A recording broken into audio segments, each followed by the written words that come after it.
All right. Hello, everybody. Good morning. Welcome to our Invest in the Nest webinar. We're just going to wait a few minutes for people to get in, and we should be getting started soon. Thank you all. And actually, while we're waiting, if you want to go ahead and drop your name and where you're watching from in the chat, and your affiliation, maybe that'll be great.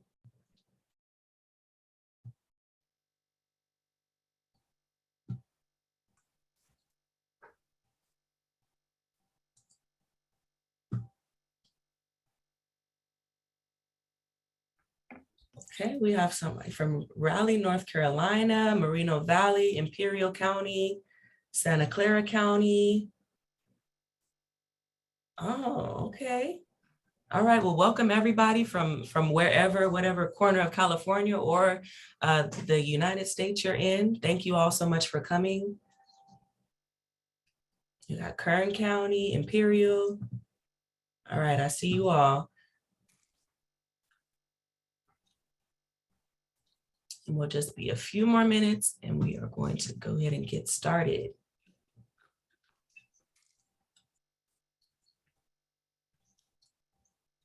Ooh, that's hot.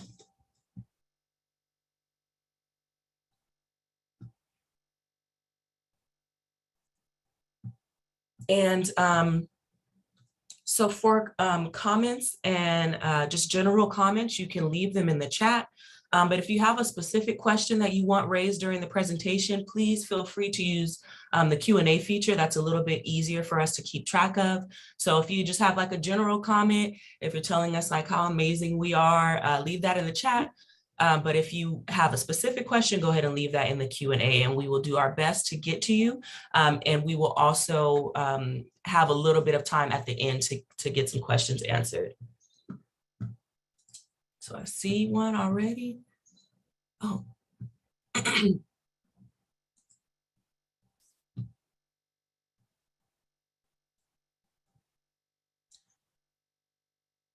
All right, so we are going to go ahead and get started. Hello, everybody. Good morning. Welcome to our Invest in the Nest webinar, where we will discuss strengthening families through our new California prenatal benefit. I just combined those words, which I do a lot. So before we get into the benefit, I'm just going to give you a quick overview of who REP is and what we do. So REP stands for the Reproductive Health Equity Project. We are a partnership of adult advocates and foster youth, and we're working to promote healthy sexual development and improve access for foster youth in care to help reduce those disparately poor health outcomes. And the really cool thing about REP is that we work with youth and the agencies and entities that serve them to come together and help promote and normalize healthy sexual development. And before we get started, I'm just going to go ahead and go through our wonderful panelists. So today we have with us Anna Johnson from John Burton's Advocate for Youth. We have Jennifer Snar from California Department of Social Services, Luciana Svidler from Children's Law Center, Linda Carrasco, who is our youth advocate, Mara Ziegler, from Children's Rights, from Public Counsel, Monica Banfield from Department of Child and Family Services, and me, your facilitator today, Niara Stansberry, coming to you live from Los Angeles with the National Center for Youth Law. And now we're going to go over just a few learning objectives, what we're going to learn from today, hopefully, and what you will take away from this webinar. So we want to provide you with an overview of the expectant parent payment benefit. We're going to summarize some current and forthcoming guidance from CDSS on how to support this benefit and supporting parenting non-minor dependents. We are going to describe some steps that each county in California needs to take before January 1st to put this benefit in place. We're going to provide some examples from our county in Los Angeles. And lastly, we're going to share some practical advice and tips on how to implement this benefit. So I'm going to hand it off to my colleague, Anna Johnson, who is going to give you an overview of the expected parent payment. Thank you, and good morning, everyone. It's great to have you here with us about this exciting time to offer new financial support to pregnant minors and non-minor dependents. So the expectant parent payment was a policy that was supported by over 150 organizations. Many of the counties and folks supporting this idea came from you all. LA was practicing this on their own, and many other counties thought it was a great idea, and the legislature agreed. Assemblymember Blanca Rubio from LA area actually championed this with co-authors Assemblymember Gibson, Ting, Stone, Bauer-Kahan, and Senator Weiner. And it was passed in Assembly Bill 153. So we now have the expectant parent payment, and I'll tell you a little bit about what that is. And it's all detailed in All County Letter 21-123, which is the existing guidance that has come out from the Department of Social Services that also helps shape how this payment could work. And we also worked with the County Welfare Directors Association and CDSS closely to make sure this language would, and this payment would be implementable and doable and work in supporting the health of young people. So thank you all for making this possible. So here's what it is. It is a cash payment, sort of like how CalWorks works for everyone else who might be low income and pregnant, but foster youth can't receive that. They're not eligible. So this fixed that gap. So it is a cash benefit for pregnant minors and non-minor dependents in foster care. And they will receive an amount equal to the current infant supplement that starts after the child is born. So we're actually starting that earlier so that youth can prepare their home, themselves, and the infant for their new life together. Sort of like how many families culturally would throw a baby shower or share resources to prepare a family. That's what we're going to be doing within our systems. So the amount is equal to $900 a month and $2,700 total prior to birth. And this is to meet the specialized needs of that pregnant youth and allow them to prepare for that child. And the law, the Welfare and Institutions Code, is listed here and in that all county letter. Next slide, please.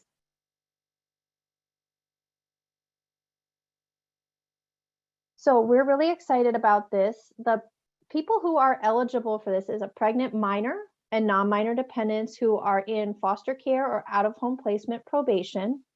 And that includes young people who are in STRTPs or SILP settings or transitional housing or home-based care. So the placement where a young person is, it doesn't prohibit anyone from receiving this. So any pregnant minor or non-minor dependent. Now, youth are eligible once in the 7th month of the pregnancy. That's when the first payment would go out. It's not available currently to use in adoption assistance program or kinship guardianship assistance. And the all county letter does spell that out. Next slide, please. So what is the intended use of this $2,700? So right now, or how will it be issued? I guess I'll start with that. Right now, they're working to automate this payment in the system. So it will go out automatically and monthly at $900 a month in the 7th, 8th, and 9th month of pregnancy. Or if it's identified kind of later on, or not all, kind of that payment will be made automatically. But in the meantime, you still qualify for it starting in January. And essentially, this payment would be issued as a lump sum of $2,700. And so this will be going directly to the youth, even those who are minors, which is a little bit different from how the infant supplement is currently paid, but it was issued as a standalone direct payment to that young person to purchase what they need. And even if the pregnancy isn't identified, as I mentioned, the young people still will receive that full $2,700. Again, and I'll talk about this in a little bit about the intention of that, but really starting a family or caring for an infant has a lot of upfront costs and needs in order for health and safety to be in place. So we want to make sure that at whatever point that pregnancy is identified and that youth is connected to this payment, that they have sufficient funds to really have a health and safe start to their family. Next slide.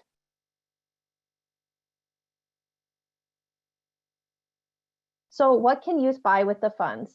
The language is open and is not limited. So whatever the youth believes they need, all items bought with these funds are the property of the youth and will remain with them if they change placements or move. It's their items. They keep those. They can, pass them on to somebody else in their family is often common once a baby grows out of something, trade it in for something up. So these resources can really benefit young people. And there's no documentation required how that benefit was spent. So we're not asking for receipts or accounting or anything like that. And there's no overpayments or anything issued in that way. And the ACL does describe that. The ACL does give a number of examples about some of the items that are actually kind of required in order to leave a hospital. You do need a car seat. So hopefully they'll have that and the right size for an infant.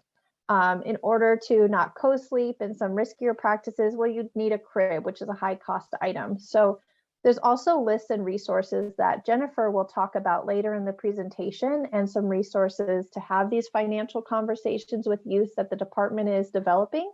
So stay tuned in a little bit for more on that. Next slide.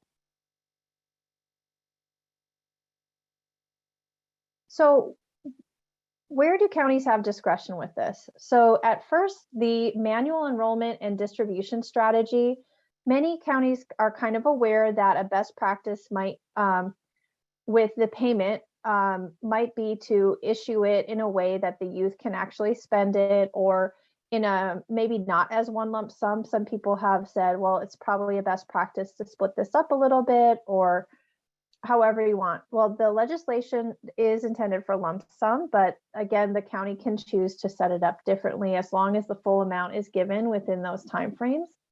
The payment does go directly to the youth. The form of payment is essentially usually paid as a check, kind of a standalone payment or direct deposit perhaps.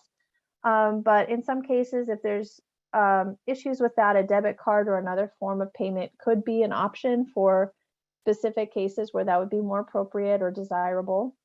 Counties can decide if they want to do the lump sum or split it up, and may consider offering multiple options there.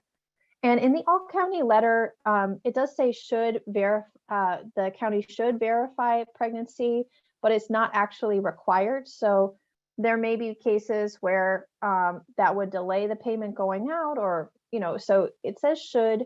So there is some discretion on that process. And if the county does adopt a verification procedure, it does have to comply with all confidentiality laws. And the all county letter does a good job of referencing the ACLs and ACINs that summarize those confidentiality laws. And a little bit later, Luciana is going to tell you about LA's process and how they do this as an example. So nobody has to kind of create things from scratch. LA's been doing this. So next slide. All right, so what do counties need to do to kind of be prepared to get this benefit out the door starting January 1 of 2022? So counties should develop this manual workaround strategy for the enrollment and payment of this expectant parent payment. So, and then decide what method of payment to use. So is this going to be a check or another form? And are we going to do the lump sum, or do we prefer to split it? Then the establishing of the procedures for identifying who is a pregnant minor and non-minor, and how to make sure that they're enrolled for the benefit and get that kind of fiscal support. And Luciana and Mara will talk about some of those strategies later. And then how do counties request verification of pregnancy as part of the enrollment process?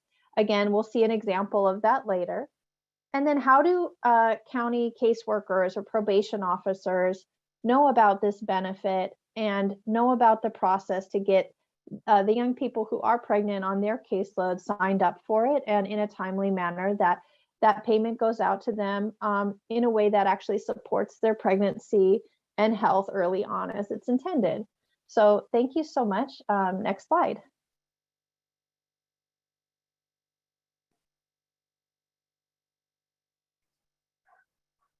Good morning, everyone. As stated, I'm Jennifer Snar. I'm with the California Department of Social Services, and I work in the Placement Services and Support Unit. And I am part of a much larger team that helps support healthy sexual development for foster youth. And one of the privileges that we have right now is to help support this work in rolling out the expectant parent payment and helping develop some supportive guidance in addition to the ACL that's already been mentioned.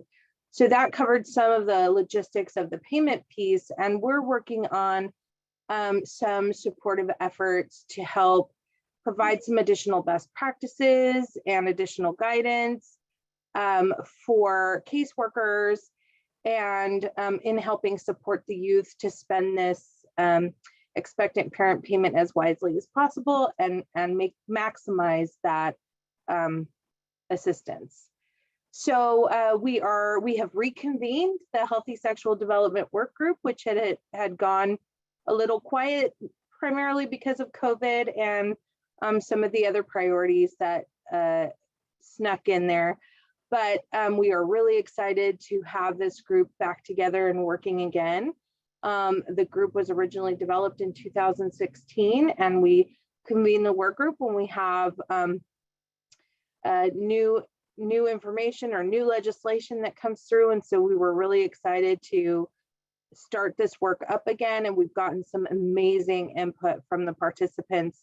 And our participants in the Healthy Sexual Development Work Group span from county representatives, advocacy groups, many different departments throughout the California Department of Social Services, youth, caregivers, and more. So it is open to anyone who's interested in participating. I think the final slide in my section will have the email address. So just putting a pin in there that if anyone is interested in joining us with this work, we would love to see you there. So if you would go to the next slide, please. All right, so in our convening with the Healthy Sexual Development Work Group, we wanted to come up with some ideas of ways we could help provide additional guidance and support, again, to give some suggestions or tips or best practices that go beyond just the logistics of issuing the payment.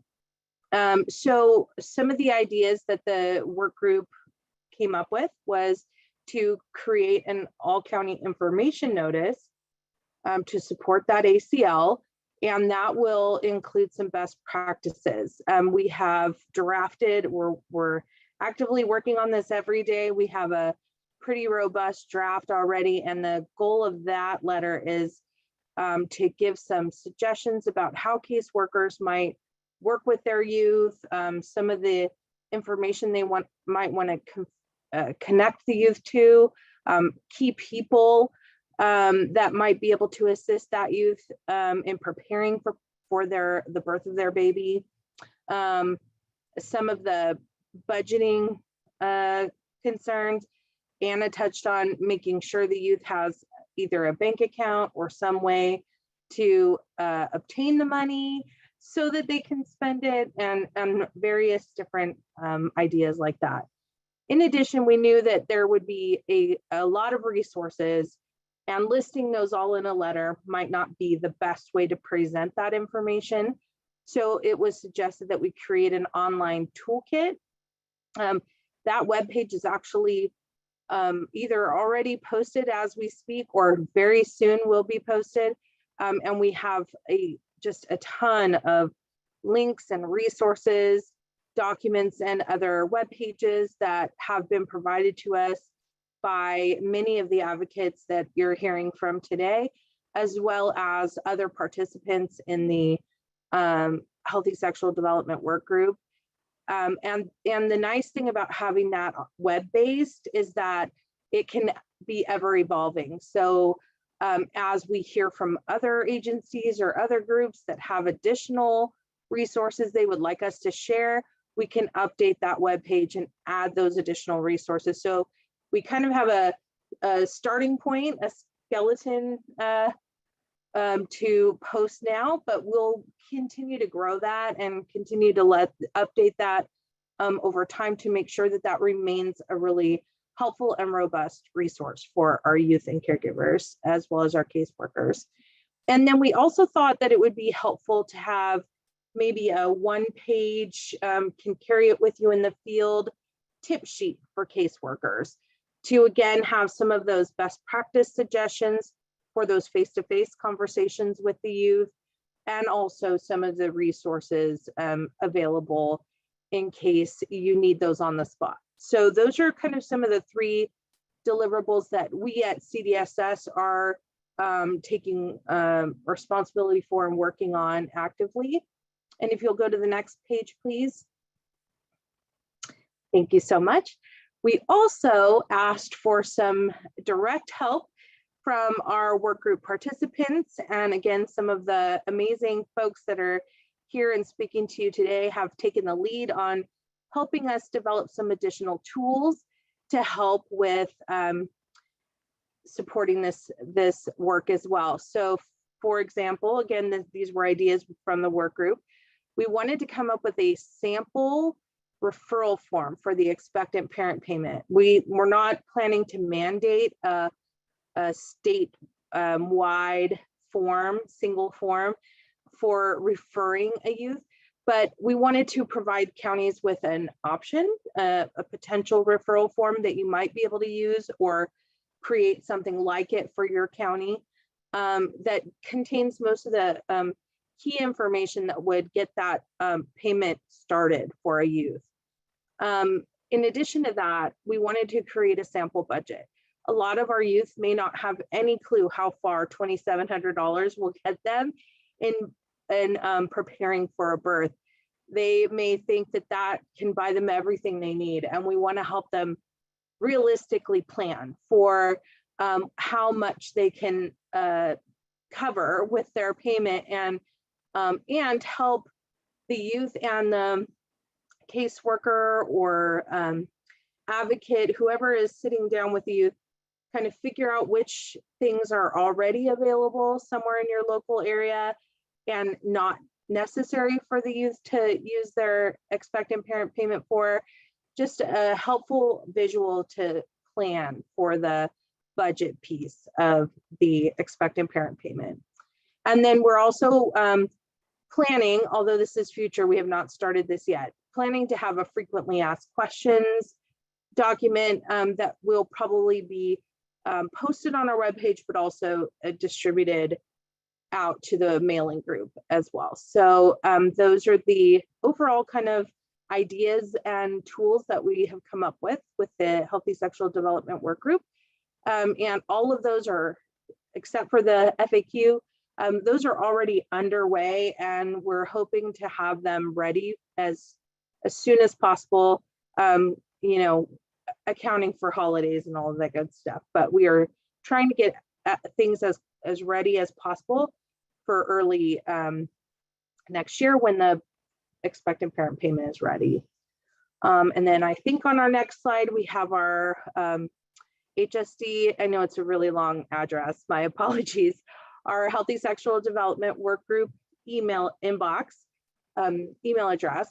So again, if anyone has any additional resources, ideas, suggestions, or if you want to request to be added to our Healthy Sexual Development Work Group, you can just shoot us an email and we will be happy to add you and or take your suggestions and incorporate them into the work that we're doing.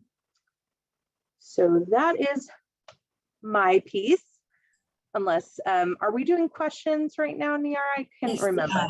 Yes, Jennifer, thank you so much for lifting that up. If there are any questions, well, I see 3 open questions in the Q&A. If you want to answer it in the chat, that's fine. But if also you want to answer it in person, that's fine. We have one from Taylor that says, would a client of mine qualify if she is already aged out of foster care? She is 21 and pregnant, and she is also homeless. So we can answer that live or in the chat. And we also have Yuri with will this trigger a child support case? I've experienced in the past when a mother in care receives an infant supplement, a child support case automatically opens up for the father. Sometimes the father is in care as well. So that's a really good question. And if you can choose to answer that in the chat or live. Okay, great. Thank you.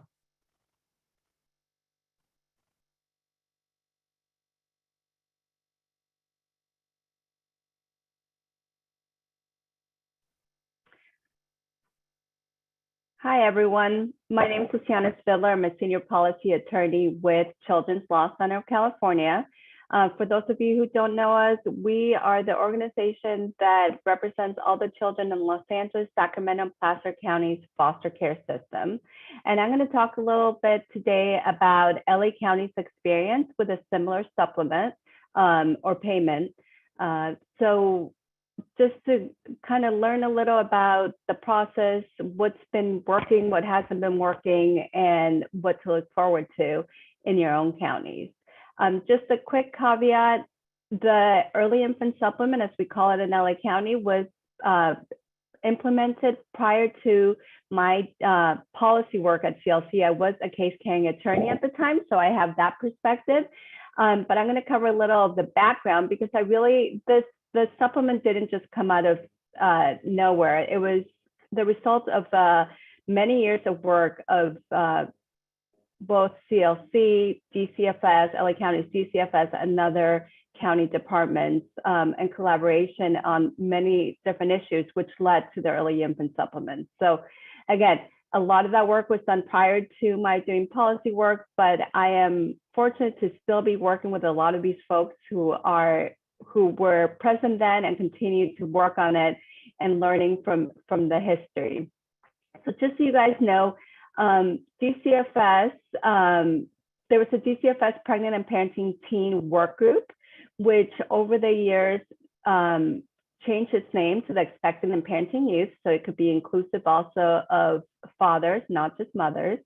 And it was originally established in the fall of 2004. It was chaired by DCFS folks and CLC staff, and it had representatives attending the work group from the department, DCFS, other county departments, other stakeholders, and folks who work directly with youth.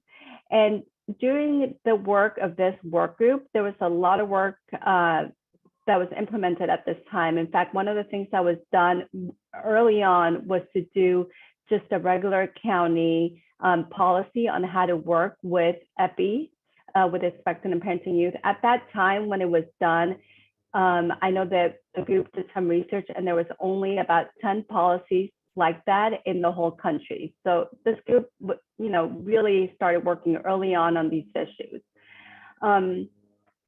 In working with these youth, a lot of the advocates realized that there was times where they did not have money or were not able to purchase the things that they needed for their babies before their baby was born. So diapers, car seats, as such.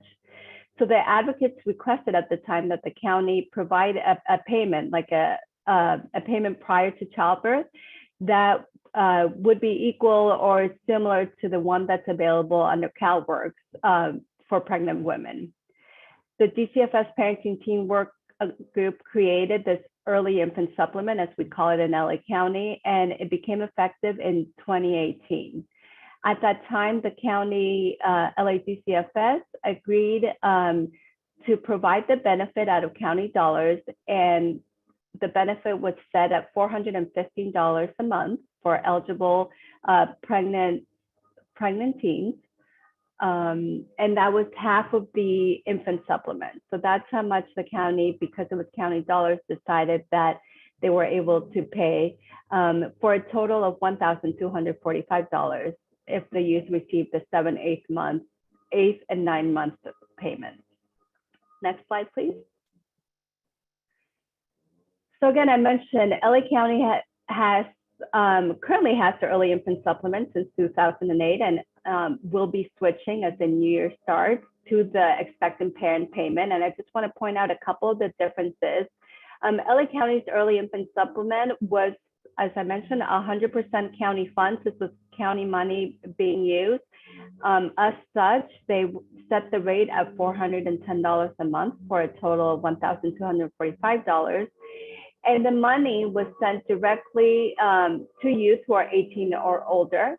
So if the youth is in a SILP or live and 18 and older, the money was going directly to the youth. If the youth is a minor or they're in a place with a caregiver, STRTP, the money goes to the STRTP caregiver, and they must then give it to the youth for spending. So that's the way it currently works at, in LA County with the early infant supplement. Now, the new California expecting parent payment is a little different, and LA County is going to have to make the changes to comply with the new state supplement. Fortunately, they have a lot of this stuff implemented already, but they will change because the money will now be 100% state funds, which is great for the county, and it will go up to $900 a month for a total of $2,700. Now, with the new state supplement, all youth, even the minors, are going to receive the payment directly. It should be in one lump sum until it's automated, but they could get it monthly. So this is going to be a big change for LA County, that the funds will be directly going to the youth. Next slide. So I'm going to tell you a little about the infrastructure that LA County created and continues to use. It's been helpful, it's been successful. So we just want to share it as one idea of how other counties could be implementing the supplement as it comes into effect in the upcoming year. Next slide. So there's a couple steps in the implementation of the early infant supplement. The first thing that the county does is verify the pregnancy. Now, I know it was mentioned earlier, the ACL does not require pregnancy verification. It recommends it, but again, it's not a requirement. LA County has decided to have a verification of pregnancy form that has to be attached to any payment, special payment request form. So, and I'll talk a little more about what that pregnancy verification looks like in LA County in the next slide. After the pregnancy is verified, there is a form request. The social worker completes the county form with the request to implement the 3 months of payment. So the form that the social worker fills out is the form requesting the supplement, and it also contains the proof of pregnancy, the verification of pregnancy. And the one thing I neglected to add is there's also a caregiver agreement. So like I mentioned before, LA County, if you're a minor, if you're in suitable placement, if you're an SRTP, the money goes to the caregiver, which then gets given to the youth. So the caregiver, before the funding can start, they have to sign an agreement that says that they will be receiving the money, but in turn, they will give the money to the youth. There's also language about the caregiver assisting the youth with purchasing and letting them know what the youth may need.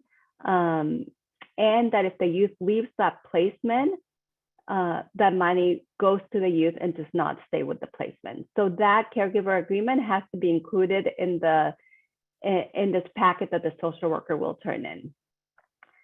Now, then the social worker, after all the documentation is submitted and the appropriate supervisor signs off on the request, everything is emailed to it. They have a centralized email box that processes all these requests. The payment is then issued in a separate check. It doesn't come with any of the foster care payments that the caregiver may already be receiving, or the SILP payment. It's a totally separate check that comes in. And then once the infant is born, as soon as the infant is born, the social worker has to file a request to initiate the infant supplement. So the early infant supplement is shut off as soon as the infant supplement begins to occur.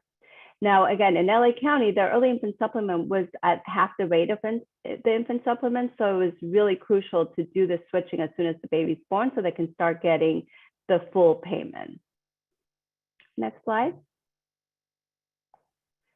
So LA County, as I mentioned, does have a verification of pregnancy, and there's two ways that pregnancy can be verified. There could be a copy of an official medical record given directly to the pregnant youth from the healthcare provider, doctor, or nurse who is caring for the pregnant youth. And it contains both verification of pregnancy and the expected due date. The youth then shares whatever they get from the medical provider directly with the social worker. And that's one way. If the youth does not get anything official, any medical record from the healthcare provider directly, then a letter will be sent to the healthcare provider on the formal letterhead. It's a standard letter, and I will show you a copy of it, requesting the information from the healthcare provider. Now, it's really important to note that at the bottom of this form, the youth has to provide a release of information to get the provider to fill it out. This information, as you may know, is all confidential. Healthcare providers are not allowed to share any of this information with anyone, including the social worker, unless the youth signs off on the release.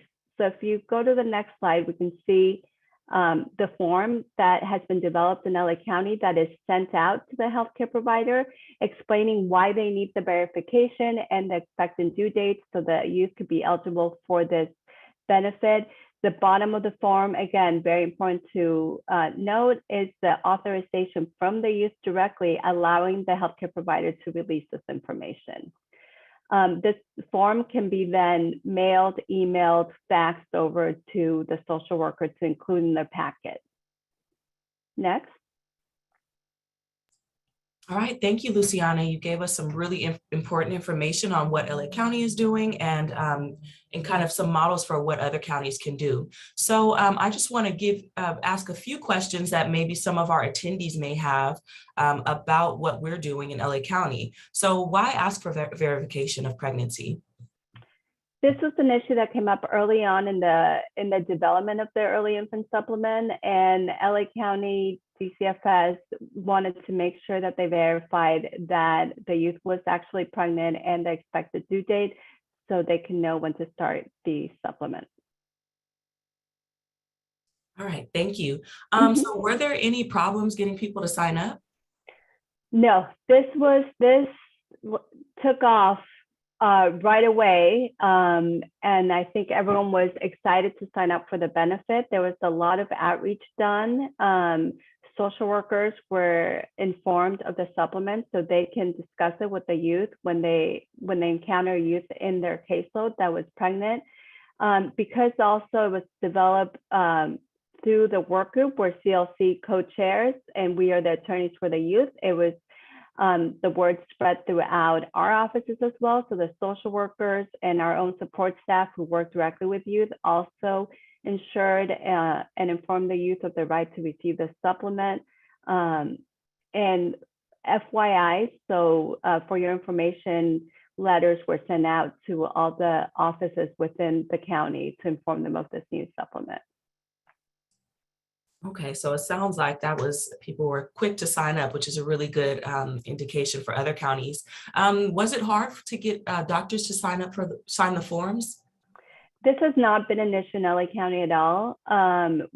Because of all the information that's required, including that release of information, are in that one form. And there's a great explanation on the form if you look closely as to why they're requiring the information, the benefit that the youth will get. We have not encountered any issues with doctors signing it and returning the form. All right, that's great to hear. So who works with the youth on managing or spending the benefit? So the way it works now is there's no official kind of rule or procedure for who does this. Fortunately, in LA County, we have quite a few adults who work closely with expectant and parenting youth. So all of these people have at some point, depending on the case, obviously, whom the youth goes to for advice and support is different on a case-by-case basis, but we have seen social workers that work with the youth, supporting the youth in this area. Also, many of you may know we have EPI conferences that are kind of like CFTs, but they're a huge support system. And I'm not going to even do an EPI conference justice by just naming it here. But I know we've done trainings on just the EPI conference at all, which includes resource specialists and other folks there to support the youth. The EPI conferences have assisted the youth in this area. The youth's attorney, the CLC attorneys and investigators. I know we have in-house EPI attorneys that work specifically with EPI youth too, and they try and assist. And again, also the county encourages the caregivers to assist the youth in this area too. The caregiver agreement has language in it that they will also try and assist the youth. So there's different folks can assist. We've had CASAs who are really close to the youth in their caseload, and they've been helpful as well. But we are actually also really looking forward to the information that was provided earlier that CDSS is going to issue some kind of best practices and proposed budgets. And we would love to also be able to share those with the youth. That's really exciting. So do youth have to turn in any receipts for their spending? No, there's no receipts required, and youth can spend the money however they wish to spend it. That's great to hear. And are there any final thoughts from you as to this benefit? Yes, the benefit in LA County has been overall really successful. We've seen this, our youth really use this to get themselves situated before the baby comes. I think from anyone you ask, whether it's county, their attorneys, the youth, everyone has been really happy with this collaboration, the way it came about, and the implementation. We have had some cases in which the pregnancy was not verified in time, so we're not able to get the supplement. It doesn't normally happen, but I just throw it out there that it has in the past. And actually, hoping with the new requirements of the ACL, this will not happen, because once you do verify the pregnancy, then you're eligible to get all 3 months. So that will be helpful. But overall, this has been really successful, hence the use of county dollars. And we're really looking forward to expanding it, increasing the money, because the cost of things just keep on going up. It's been really helpful to get our clients situated, and really looking forward to seeing it happen throughout the state as well. Thank you so much for your knowledge and expertise, Luciana. I really appreciate it. So next, we are going to discuss the youth experience with the early infant supplement, and we are going to speak with a very special youth advocate, Linda Carrasco.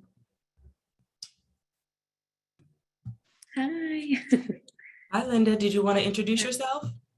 Yes, my name is Linda Carrasco. I am now 22 years old. I am a mother of 2, and I have been now receiving the infant supplement for maybe almost 5 years. Okay, thank you for that introduction, Linda, and you look great. Thank so you. First, so how did you hear about this benefit? Like who told you about this?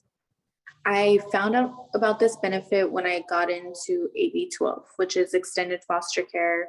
And I was pregnant at the time with my son. So they told me that I would be eligible for infant supplement at the courts. Okay, and so how was your experience like getting the benefit? Was it difficult? Did you have any hiccups, or how was your experience with it? I feel like my experience was very well. I never had an issue receiving my infant supplement. I always got them on time. Right when I turned 7 months pregnant, I was issued a check of my last 3 months of pregnancy into one. My workers were always on time with submitting when my children were born to get me those funds right away. I've never had a situation with back pay or delay or anything like that. So for me, it's been very good. That's great. It sounds like your workers were on it. So with the benefit process, like, is there anything that you would change or anything that you wished would be a little different?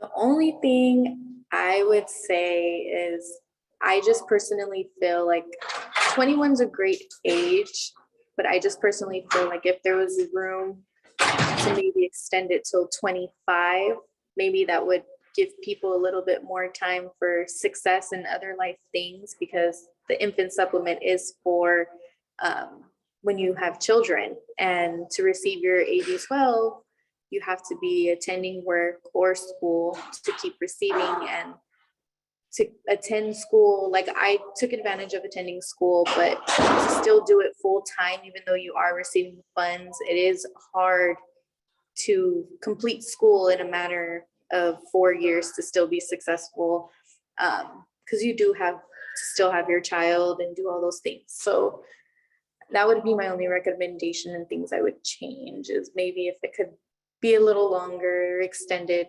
I just feel like it might be more success stories.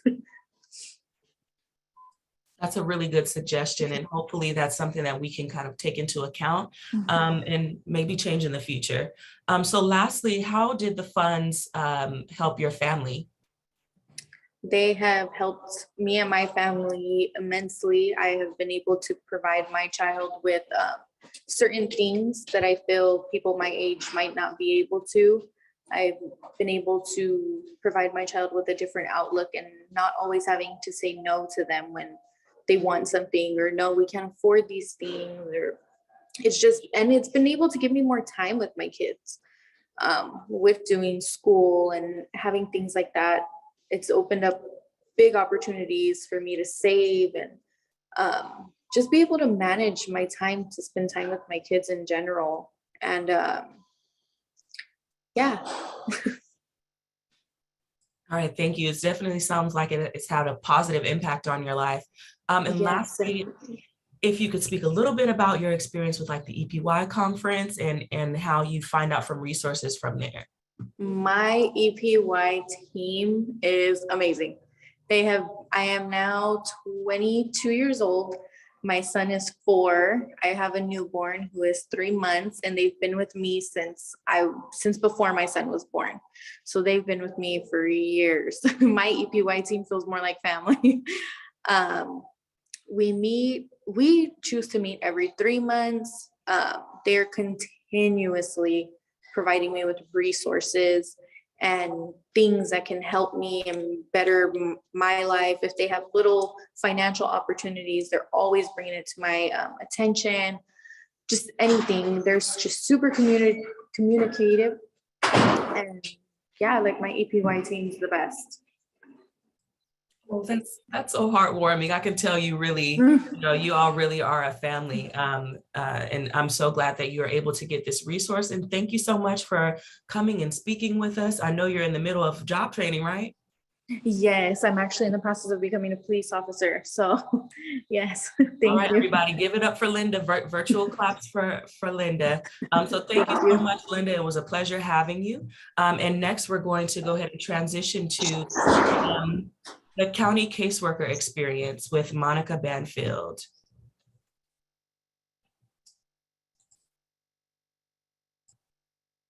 Good morning. Hi, Monica. Good morning. I was just making sure we didn't move you there. That made me nervous. All right. So good morning, Monica. We're going to do a little bit of a little different. We're going to do a fill in the blank with Monica, and she's going to give us some of her experience as a DCFS caseworker. So first fill in the blank is, as a DCFS caseworker, I think it's important for caseworkers to know that. In regards to the EIS program, I would love for workers to know that it's very helpful in assisting and providing support and resources I work with the AB-12 population. So with my non-minor dependents, I work currently with 18 and 21-year-olds, but with the pandemic, some of them I have on my caseload are 22, and I do have a non-minor dependent mom who has a 2-year-old right now who has taken advantage of all the resources that have been spoken about today. But with the EIS program and the infant supplement, it has provided financial support. Like Linda had stated previously with the EPY team, I've had amazing members on my team as well who provide resources and support and case planning and running a little bit different than a CFT, but with the EPY, creating a plan. If there's concerns, how can we fix it? Who's going to be responsible for it? So the EIS program and the EPY program are a huge support for my foster youth. All right, thank you. And so as a DCFS caseworker, support in this area would be really helpful.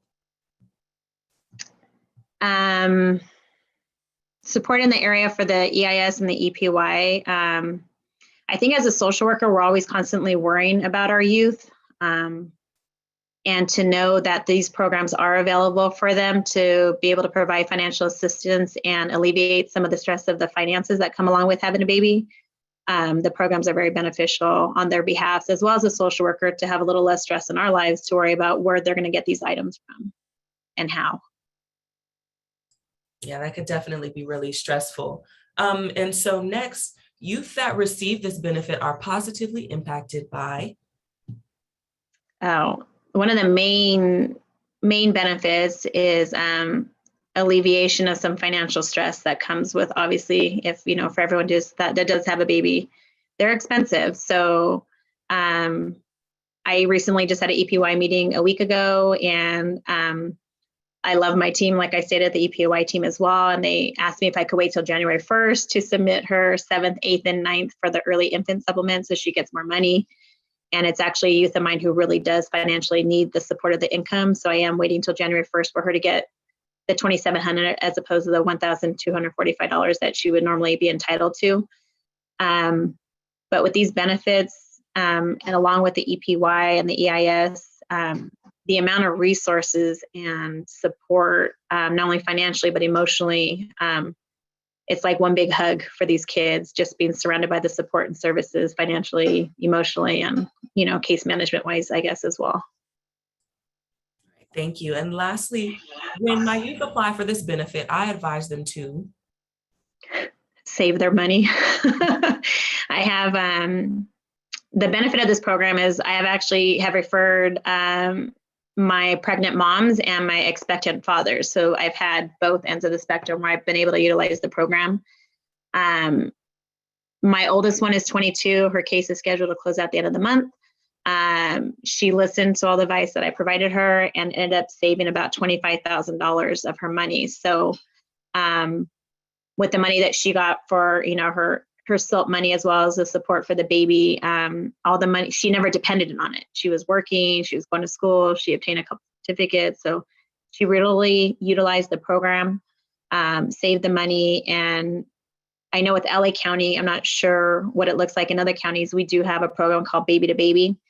So when my parenting moms or parenting dads have newborns, I bring them diapers, wipes, formula, clothing, anything that we have in stock from Baby to Baby, and I take it to them on a monthly basis. So the money that they have, they can stretch it out a little bit further when I try to help out every once in a while. You bring them those items. That's a really great resource that you recommended, and I appreciate that you kind of bring up expectant fathers or the expectant non-birthing parent, because though they're usually not really addressed when it comes to policies and things like this. So it's really important that we refer resources to them as well. So thank you so much, Monica. Really appreciate your expertise and knowledge in this area. So next, we are going to get started with the purpose of the prenatal benefit. So how does this help youth with Mara Ziegler? Good afternoon. Thanks everybody for hanging in there as we close up and try and get you out of here so you can go grab your lunch. I am a social worker at Public Counsel, which is the nation's largest free legal services organization. I'm part of our Children's Rights Project Transition Age Youth Team, where we advocate for the needs of youth impacted by the foster care system. And I focus my work on expectant and parenting youth in care. And in fact, I serve as a resource specialist at these EPY conferences that are getting such good press this morning. I'm going to spend just a few minutes discussing why this benefit is so important and all of the ways it can help. You've heard from a youth and Monica, some of those ways it's helpful already. So first of all, it's a simple and concrete way to strengthen families. As pretty much everybody on this call knows foster care payments take a while to generate. And clearly we can't tell a baby, oh, just wait 4 to 6 weeks and then we'll get you some diapers. So the idea for LA's pilot program with the Early Infant Supplement, it came directly from our work with youth and caregivers who were telling us that the financial burden of preparing for the arrival of a baby was really almost unmanageable. We were saying to them, go out and buy all the things the infant supplement is designed to fund before they were to receive the supplement. And in fact, it wasn't unusual for this dilemma to lead to placement disruption. So the time before birth, it's a great opportunity. It's a time where we can support nutrition and avoiding negative health outcomes, and overall just prepare this young parent for the birthing process and actually caring for a newborn. You've heard about the many ways it can help with practical support. And before I finish up today, I'm going to outline for you some of the expenses of this, preparing for the basic health and safety of a newborn. But we also like to note the psychological value of this benefit. What I mean is having this expectant parent, how do we say it? It's a new title for us, expectant parent payment, is a process where we're getting the youth to begin to think about what the baby needs, what they, as a person about to be a caregiver of a newborn, might need. And so it helps get the young people into the mindset of being a parent to say, hey, I'm going to be responsible for this other life. So having the ability to prepare for the baby's needs prenatally, therefore helps begin the process of transforming this young person into a parent. And that, of course, sets the stage for this young family to thrive. So we have Prevent next. This payment does help address the fact that it's well documented that the prevalence of second generation involvement in the child welfare system is way too frequent. In fact, a study that came out of USC just in 2019 found that in the state of California in general, that 10% of all newborn babies, 1 in 10, are reported to Child Protective Services before the age of 3. And more concerning for all of us here is that same study showed that this rate jumped to 53% of children born to mothers who are in foster care at the time of their child's birth get a report generated to Child Protective Services. 53%, over half. So these young parenting youth are under a type of scrutiny that most other new parents are not. So having what they need to care for these new little people and prepare for the arrival of their children can help reduce the intergenerational cycle of entry again and again into the child welfare system. And I want to give you one concrete example of how that might work. A newborn needs an average of maybe 12 diapers per day. And many of our youth have trouble even with great programs like Baby to Baby and, you know, the support of the conferences and advocates like us. They have difficulty being able to purchase enough diapers because they're just so expensive. And so fewer diaper changes can lead to health risks, some poor health issues, and that does lead to babies, unfortunately, sometimes being removed from a parent's care. So this payment alone is not necessarily a panacea that will end this intergenerational cycle, but it is one very important tool we can use to strengthen these young families, help keep them intact, and keep the babies free from system involvement.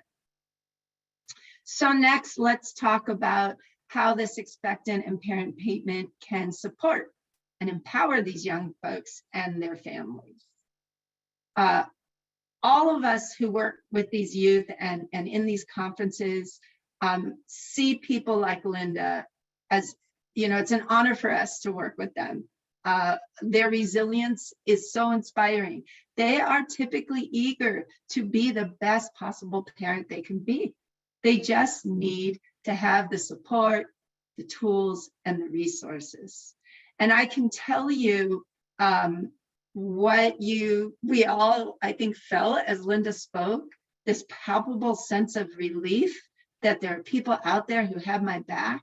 We experience that all the time in these EPY conferences. And it's really remarkable when these youth learn that the expectant parent payment is coming their way, that somehow tends to build trust and rapport with us providers. And we see something interesting happen. The youth then start being more open to connections to other supports and services. And they tend to feel empowered. And so it's not unusual for us to see them reach out to us later for additional types of support. I had a new client just last week. I got together with her to help her pick out some essential baby items. And it was a really joyful meeting we had together. 2 days later, she called me. She says, I bet you can help me with something else. She needed guidance on an issue she was having with her child care tax credit, and she turned to me for help. And, you know, we all respond well to incentives. And so we see that over and over with these youth. So yet another important benefit of this payment is the way it helps encourage and support healthy infant development. Again, Linda and I never spoke before, but the example she gave, having more time with her children, not having to drop out of school. I mean, I'm jumping ahead, that's to my last bullet, but it's not just anecdotal. Again, studies have demonstrated that providing financial support to expectant parents does help reduce negative maternal and child health outcomes. It can help reduce problems like complicated pregnancies, miscarriage, stillbirth, low birth weights, direct correlation to providing financial support. It seems that by removing the stressor of, how do I figure out how I'm going to provide for my baby's practical needs, translates in all of these other ways to better health and a calmer parent. And then we're going to see a more healthy and secure attachment have the room to grow and develop. So most of us here know infants depend heavily on their caregivers to help them experience and manage and regulate all these emotions they start to feel as they grow and develop. And a large part of how they learn to do this is connected to how they see their caregivers do these things. So the more we're doing to help our young parents feel calm and prepared, the more we're doing to help support healthy social and emotional infant development, and thereby, again, facilitating building families that can thrive.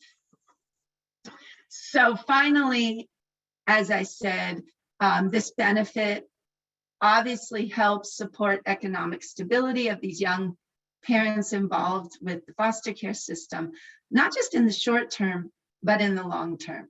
Again, do they have to drop everything and go work 1 million hours to afford things? Or are we doing investing in these families and in society by helping them focus on school and other goals that will help them transition more successfully into independent adults?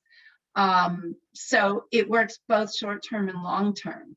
And I was asked to talk before I close up about the average cost to meet the basic health and safety needs before childbirth. And believe it or not, it is somewhere around $2,500, which is how we arrived at this $2,700 total cost. Maternity clothes are expensive. That's hundreds of dollars. Unless your county provides access to some free preparation programs, Prenatal birthing classes can cost $400, $500. Infant care classes cost $300, $400. Car seats. If you're going to be leaving the hospital after you deliver in a car, you are required to have a car seat. These have to be safe car seats installed properly. Those cost $130, $150 or more dollars. What else? Bassinets or cribs are required. It's important to note how crucial it is that children's services workers provide information and education to the expecting parent about safe sleeping. However, the decision to co-sleep in and of itself should not lead to a baby being removed. But at the end of the day, co-sleeping is often considered a safety risk. So eliminating this concern is vital and is a way to help keep these families safe and together. So your average crib is going to cost $200, more than that. And that doesn't count the bedding and other things. And strollers, $150 on up, depending on how fancy they are. Diapers, just a month of diapers, $250-ish, depending on the age of the youth. And there's infant clothing, the baby blankets to swaddle them in, bottles and formula if necessary. There's health essentials, thermometers, first aid kits. So the list goes on and on and on. And these are not luxury items. These are basic, health and safety items. And so on our resource slide, we've provided a list that one of our colleagues who's a resource specialist created that's really great.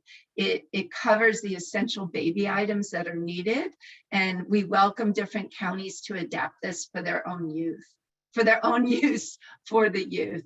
So I thank you for your time.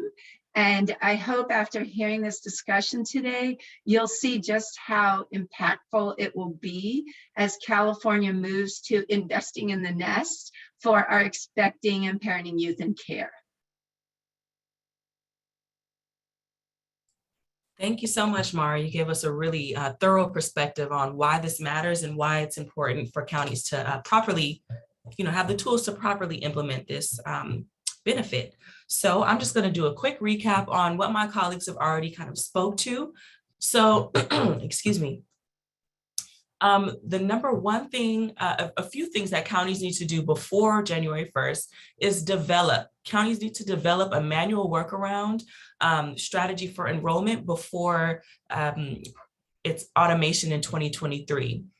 Counties need to decide what kind of payment they're going to use. What payment method are you going to use to get this benefit out to your youth? Are you going to use card, check?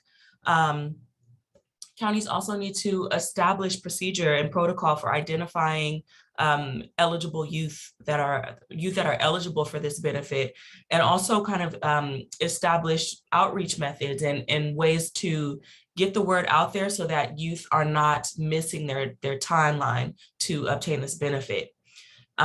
Next, counties need to verify.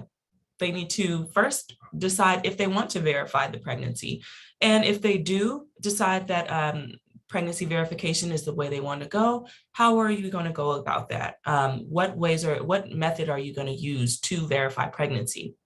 And lastly, the counties need to train their social workers to identify eligible youth and apply for the benefit and adequately implement this county procedure. So that's something that's really important because the county caseworkers are the face, and they're kind of like the first line of contact when the youth are in need. So it's really important to train our caseworkers and make sure that they understand what benefit is coming and how to identify eligible youth.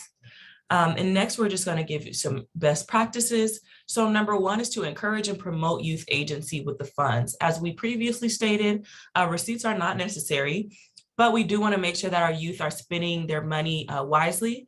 And Mara gave us a great list of kind of what the average cost of your baby necessities are, but also there are kind of out of the box costs. There's maybe you need your first and last month deposit on a new apartment. Maybe you need a car to get you and your baby from point A to point B. So regardless of what the youth needs, we just want to encourage that they have agency with their funds. Number two is we want to provide youth with money management resources. Our wonderful caseworker, Monica, shared a few resources, and also what her number one advice to youth was save your money. In some cases, youth can't save their money, but if that's their case, we want to provide them with smart and useful resources, excuse me. So number three, we want to provide suggestions on items to prepare. This is hyperlinked, but I can't click on it for whatever reason. But it is a doc for that our colleagues at Alliance for Children's Rights developed, and you will be getting this document in this PowerPoint, so you will be able to see it after the webinar is over. Number four is we want to use opportunity to introduce other benefits and support programs. So as our colleague Monica mentioned before, telling youth about Baby to Baby and other resources that they may be eligible for while you're there helping them with the expectant prenatal benefit. And lastly, we don't want to overwhelm our youth with too many resources. So we want to make sure that the resources that we're recommending for our youth are useful, and that it's something that they can actually use. And so next we have our resource slide. We have some rep tools for askable adults, and this is just a quick sheet on how to best answer those awkward questions about sex and reproductive health.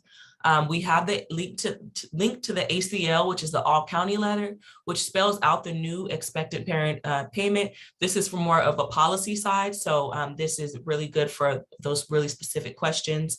And we have a link to our CDSS sexual health development website, as well as the list on the items to prepare for a baby. And so after this webinar is done, there will be a survey that will pop up on your screen. Only 5 questions, but it will help us out a lot to be able to see what to give you, how useful this information was, if there was anything that we missed. So please, when you are done with the webinar, when you log off, if you can, please answer those questions on the survey. And I see that we have a few minutes left, so we're gonna just go ahead and go through the chat. If there are any questions, let's see on Q&A. So Midley says, okay, and I see you're typing a request or an answer to their question. If any of our panelists want to address anything, if there were any questions that you all didn't get, go ahead, Anna. Oh yeah, I was going to say I could answer. There's been kind of a couple of themes to some of the questions, and maybe I could answer a couple and then maybe let Luciana answer a couple, and Jennifer, if that seems okay with the remaining time. Some of the questions that are kind of repeating here is, who's eligible? So again, it's for the pregnant minor and non-minor dependent who's in foster care or out-of-home placement probation. So if someone is outside of that definition, they actually qualify or may qualify for the CalWorks program. So if you're trying to help someone who isn't within that definition of foster care or out-of-home placement probation, or the pregnant person, then look at the other existing benefits that are available to everyone else. Foster youth are excluded from that. So this is actually making sure that they have that same access to support that all other low-income parents have. So if this isn't you or the youth you're trying to support, look at CalWorks. The other main question that I was seeing here is, when does it really start? So is this for the newborn? And what is the distinction? So again, the starting January 1, 2022, the expectant parent payment will begin, which is a prenatal benefit for the pregnant person starting in the 7th month. So actually what you want to take a look at, if the baby is already born, then is the infant supplement payment, which has been around for a while, and that is eligible for both parents. So if they're in for if it's a young father in foster care or a young mother or gender nonconforming parent in foster care, they qualify for the infant supplement once the baby is born. So this is a 3-month payment or $2,700 before that baby is born. So I just wanted to clarify a couple because there's questions around that.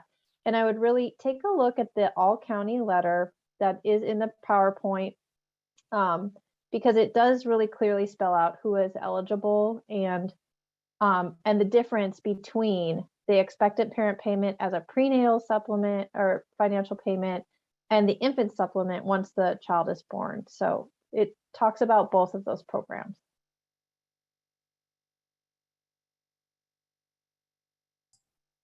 Thank you, Anna, for answering those questions. Let me see if there are any more. Yeah, there are a couple questions about how to apply for the benefit. And the benefit, the money starts, as Anna mentioned, at the beginning of January. Every county is going to have to determine how they're going to implement it within their county. So it really depends where you are, how you apply. So like I mentioned, the procedure that the LA County has in place, every county is going to have to create their own procedure to apply for the benefit. And thanks for that, Luciana. If I could add on to that, essentially, if you're a caseworker, probation, or social worker, and you know that you have someone who is pregnant or will be pregnant in January of 2022, then it's sort of finding out in your county when that training will happen on that process and what the procedure will be and how to get that payment through. So have those conversations internally with your supervisors. And then if you're a young person listening and you want to know how to get this, it would be, talking to a caseworker or through that person, to let them know and share this all county letter. It sort of talks about this new thing. So this is new for a lot of people. And so everyone needs to kind of understand it and develop that system in order for this to come through. So, yeah. Thank you, Anna. And there's also a question about what is the age limit for receiving this benefit? So I can quickly answer that. So I just want to make sure that we understand that we're talking about the expectant parent payment. That is for 3 months prior to childbirth. And then after that, you have continued to be eligible for the same benefit that we've had for some time now, the infant supplement. So the expectant parenting payment is just for those 3 months prior to childbirth. Now, the infant supplement they continue to get, and if the question was referring to what age the parent has to be, as long as they have an open case, they're eligible to get the infant supplement or the expectant parent payment if they're pregnant and within that 3 month range of giving birth. Thank you, Luciana. Hopefully that cleared it up for some of the folks in the chat. And I think there's another one that says, does residency status matter?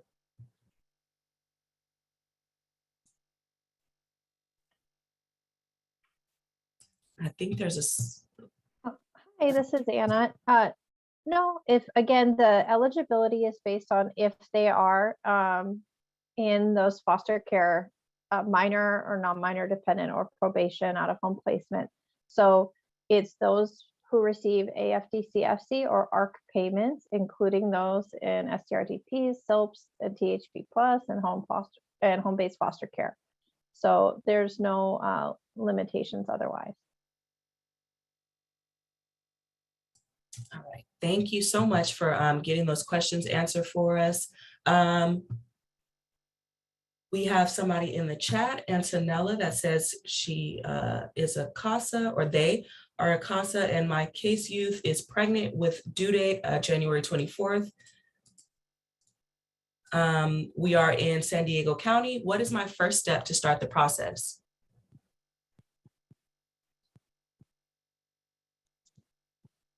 I don't know if anyone is in the chat from San Diego and might know some local information, but I think, you know, you could certainly reach out to the Healthy Sexual Development Work Group for any kind of collateral materials or support like they said that they're working on.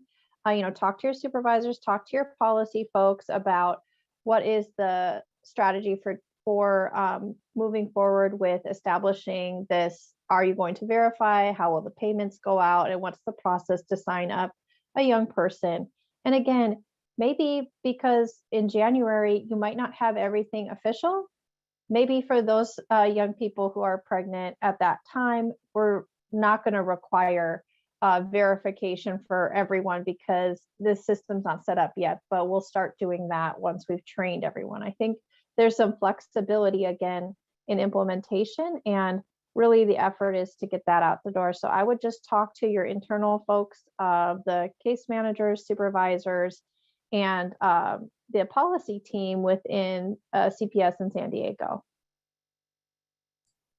Thank you for answering that, Anna. And it is important to note that this is county implemented. So it's kind of county specific. So each county will have their own implementation process. And so it's important to reach out to officials in your county to see what their process is and what's going to take place on January 1st and what that process will look like. So if I may just add really quickly, from the CDSS perspective, you know, if other implementation efforts are any indicator, it takes some time to get this information populated out to all of the people that need to know about it in order to get the expectant parent payment kind of running smoothly across the board in all counties.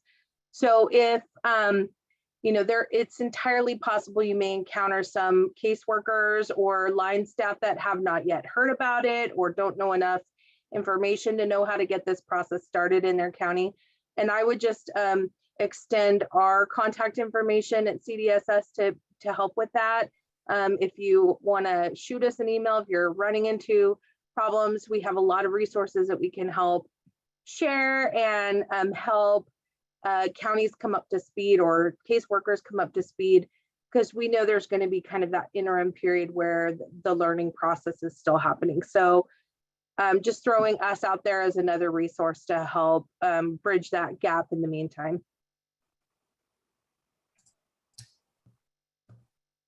All right, everyone. So it looks like there are no more chats in the no more questions in the Q&A box. So thank you all for coming, and I hope that you take away some useful information from this webinar. Again, please stick around for our survey. If you need any assistance, please reach out to CDSS rep or myself. Which my contact information will be in the follow-up email of this Zoom. So thank you all so much for coming. It's been wonderful. And thank you so much for our panelists, super knowledgeable and thorough presenters that really provided us with a lot of useful knowledge. And yeah, thank you, everybody.